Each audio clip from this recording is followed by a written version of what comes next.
L'équipe d'intervention vient d'être appelée en renfort par les enquêteurs de la gendarmerie. L'unité de choc doit interpeller un gros dealer présumé, recherché depuis des mois. Il aurait déjà échappé dans le cadre de 2 procédures différentes aux enquêteurs, en fait, au service qui était chargé de l'interpeller. Parce que beaucoup de mal à le loger, très précautionneux, et puis il fait très attention, quoi. Donc, il protège son business, donc voilà. Il dort jamais au même endroit, tout ça. Donc voilà, on sait que ça va être compliqué de le localiser et de l'interpeller, quoi.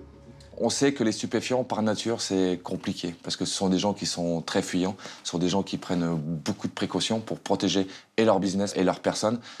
L'homme réputé insaisissable est connu de la justice. Un spécialiste du trafic de drogue qui peut réserver de mauvaises surprises. Effectivement, des stupéfiants, offre ou cession non autorisée de stupéfiants, détention non autorisée de stupéfiants. C'est original, ça, pénétration non autorisée dans un établissement pénitentiaire. Apparemment, l'individu n'a peur de rien. Et c'est bien le problème. En cas d'interpellation, il peut se montrer dangereux. C'est du trafic de stupéfiants, donc potentiellement pour te protéger les affaires, les gens sont assez régulièrement armés. On en discutera, on affinera tout ça avec les enquêteurs en fonction de leur ressenti et des éléments qu'ils ont, en fait. L'opération s'annonce risquée. Arnaud doit avoir un coup d'avance. Une heure plus tard, avec 2 de ses collègues, ils partent en reconnaissance sur le terrain. L'individu viendrait quotidiennement sur son point de vente, une pizzeria. Arnaud doit trouver la meilleure méthode pour l'interpeller. On va faire en sorte de se fondre le plus possible dans le paysage et effectivement tirer avantage des quelques particularités du terrain qu'il pourrait y avoir. Les gendarmes arrivent discrètement en plein centre-ville. Par contre, il faudrait faire le tour. J'aimerais bien voir On va aller voir ce qu'il y a derrière. Et très vite, ils détectent une activité suspecte sur les trottoirs autour de la pizzeria. Peut-être des guetteurs, des sonnettes dans le jargon. Voilà, tiens là, à droite, ouais. Il y a du monde qui attend, là, je sais pas ce qu'ils attendent. Ouais, je sais pas ce qu'ils attendent. Ce qui va nous intéresser aussi, c'est les possibilités de fuyantes. Comment débarquer en force sans éveiller les soupçons des guetteurs? Pour éviter une fuite du chef du réseau, présumé, l'antenne GIGN va tenter de débarquer en sous-marin dans des camions banalisés. Ouais, ici, franchement, c'est pas mal. Hein. Non, c'est bon. Maintenant, on sera plus serein pour le mettre. Sachant que si c'est là, du coup, avec le zoom, il faudra arriver dans l'autre sens. Ouais. Mais ça s'annonce compliqué. Le quartier est un vrai labyrinthe. C'est un sens unique, là? Attends, je sais pas. Ah, putain, t'es en sens unique, là. Ouais, bah ouais, regarde, le traçage, je peux pas remonter, là. Tu vas être obligé de passer devant et faire le tour. On a pu se rendre compte de la physionomie que ça avait vraiment sur le terrain, parce que c'est toujours mieux de voir que de faire sur photo, quoi. Alors les reconnaissances, c'est toujours compliqué. On sait qu'on va pas pouvoir y rester longtemps. Je sais qu'on ne passe pas dans le paysage. Donc on s'appuie sur tout ce qu'on a, en fait. Hein. On s'appuie sur de l'imagerie Internet. On fait des passages éclairs, on n'y reste pas. Or, malgré ce repérage minutieux, le jour J peut réserver de mauvaises surprises.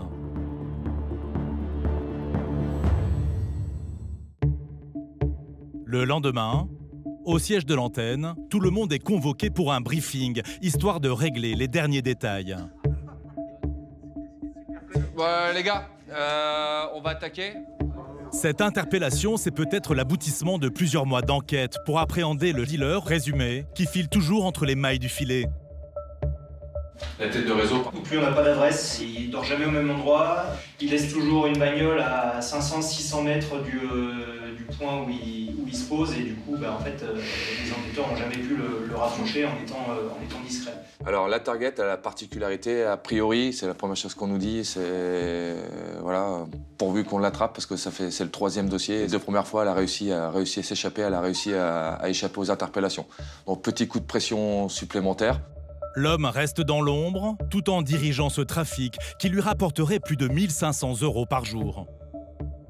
Donc il s'avère que le est à la tête d'un réseau qui est relativement structuré. Hein. C'est vraiment une entreprise. Hein. On parle entre 70 et 100 clients par jour. Un gang très organisé et prêt à tout pour ne pas se faire prendre. Il faut dire qu'il risque jusqu'à 10 ans de prison.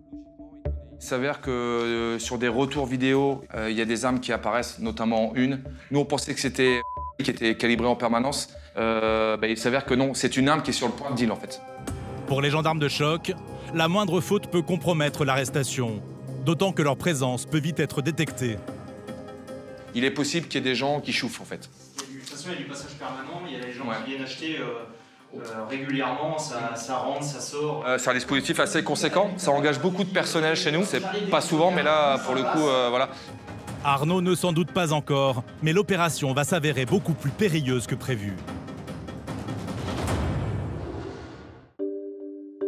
Le lendemain matin, dans la cour du QG à Dijon, c'est jour de grande manœuvre.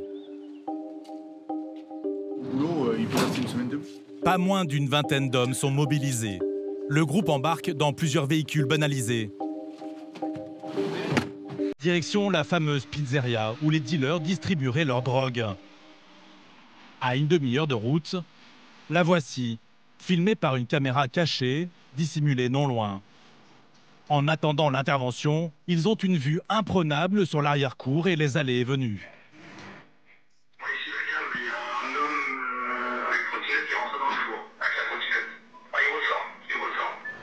Pendant ce temps, l'unité d'élite vient d'arriver. Elle stationne à l'écart, prête à intervenir. Car une question se pose. Le supposé chef du réseau est-il sur place? Je te laisse un peu surveiller par l'avant, je regarde là-haut aussi. Ouais. Grâce à la caméra cachée, les gendarmes repèrent deux individus dans l'appartement, à l'étage. Situation inchangée pour les deux targets à l'étage au-dessus du balcon. Porte fermée, deux targets à l'intérieur. Quand soudain, un homme apparaît à gauche de l'image. C'est le prétendu bras droit du chef du réseau. Ça arrive du parc. Ok, attends, monte l'escalier. Là, dans 10 secondes, ils seront les trois dans l'appart. Là, ils montent l'escalier. Ils montent. Ok. Ils toquent à la porte. Et ils rentrent. On a un renseignement, voilà. Il serait sur le point de deal. Alors pas exactement où on aurait voulu, mais il est sur le point de deal. Donc là, après, la machine se met en route. Hein. Tout porte à croire que l'équipe est au complet, à l'étage. Pour l'antenne GIGN, c'est le signal. Allez les gars, on y va, on embarque. Allez, les trois sont dans l'appart. Cachés dans les camions banalisés, les gendarmes d'élite approchent de la pizzeria. Les gars, pensez quand même à rester discret pendant la phase de progression jusqu'à la porte. On a toujours l'effet de surprise avec nous pour le moment. Faut le garder. Mais soudain, l'homme ressort de l'appartement à l'étage.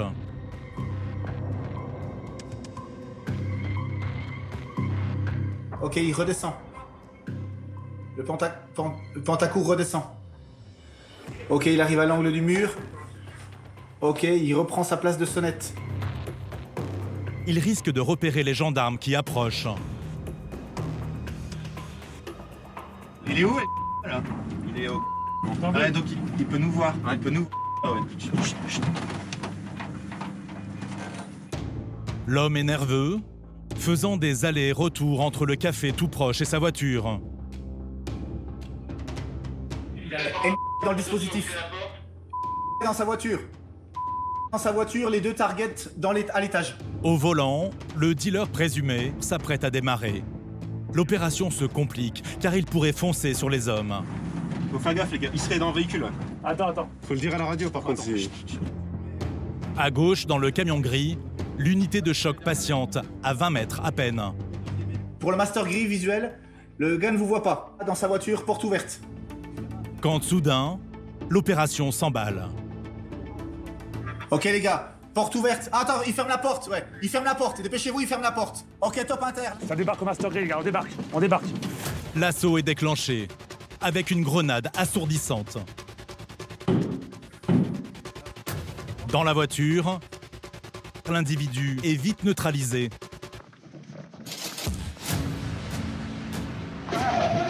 C'est bon. Non, il a fallu que j'aille en percussion sur la porte. Tant qu'il la referme. Aussitôt, une autre colonne investit l'arrière de la pizzeria. Je suis en 3. C'est bon ? Ouais, je suis en 3. Jonction, ok. Là, à droite.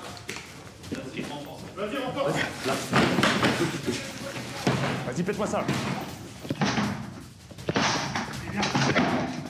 Sur la zone d'action, hein, elle est quand même assez vaste, assez compliquée, avec beaucoup de fuyantes possibles. Donc oui, effectivement, deux colonnes, une de chaque côté, pour pouvoir bien tenir le dispositif pendant la phase d'interpellation. L'établissement est fermé. Difficile d'y voir clair.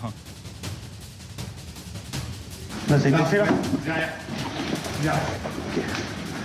Et très vite, aucune trace des occupants. Est-ce qu'on a un jackpot pour... Au même moment, la deuxième colonne attaque l'étage.